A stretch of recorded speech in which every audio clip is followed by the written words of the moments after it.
Initially, you may only recognize the position itself. That's an armbar. Look, his legs are over that other guy's body, and then if he lifts his hips, he'll get the tap. Or the guy in brown is going to have a very sore elbow. Next, you learn to recognize the opportunity for the armbar. When James pushes up on my chest, I transfer the weight to my hands to make my legs mobile. I turn 90 degrees and throw my leg over his face. When you start jiu-jitsu, you'll quickly learn that you're more likely to get the arm lock from the guard than from the mount. I put my foot on James's hip, get one leg to hang off his back, the other one goes over his face. Then I lift my hips for the submission. But perhaps I need to use my forearm against his neck to hold enough space so that my leg can wrap over his head. I also need to recognize that whatever arm he's going to be putting on my throat is the arm I'm going to be locking out. Combinations also make things easier. If I go for an Americana from mount, his natural reaction is to pull his arm back into center line to protect it, because his leverage is so much better when it's in front of him. I learned to use this to my advantage and transition to a straight arm lock using his resistance. I can also attack his neck to threaten a choke.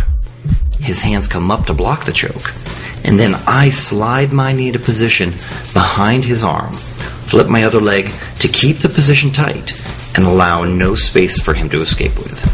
Finally, I throw my leg over his face to finish the arm lock. Another common reaction is for him to expose his free arm as I attack for the Americana.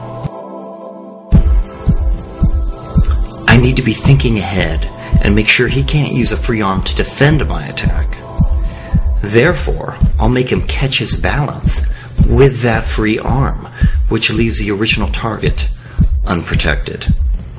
Now, if he drops his body weight and stacks me to prevent me from extending my hips, then I have to move around him. Don't fight his power and strength. Instead, spin underneath him, force him to roll, and finish the arm lock anyway.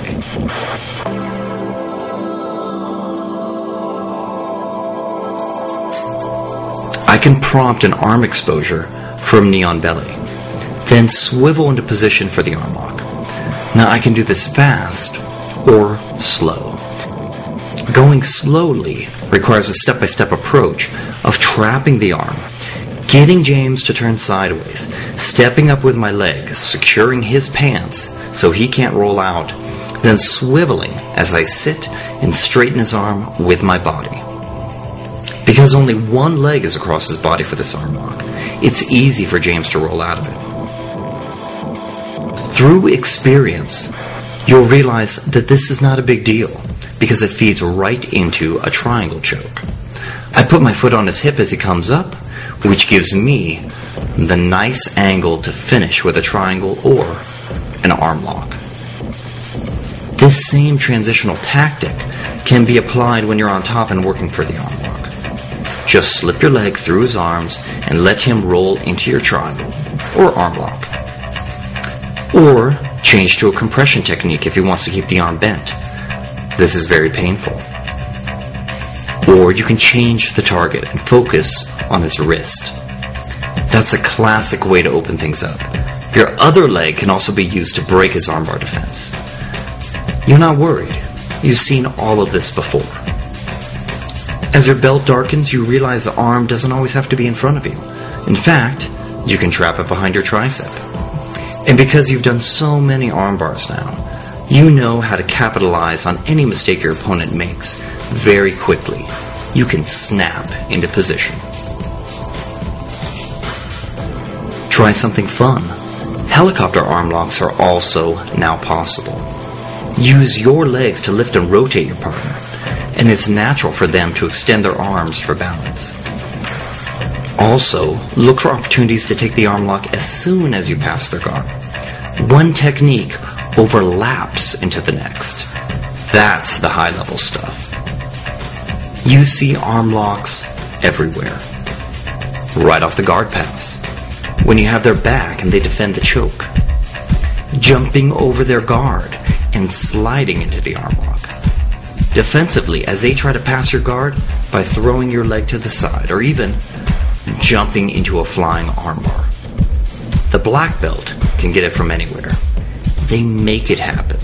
They conform their body for the situation. They're flexible and flow with what's available. It's no longer a technique.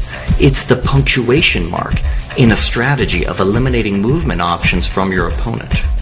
To know the arm lock is to have it part of you. It's no longer just a technique. It is your technique. This is what you're training with.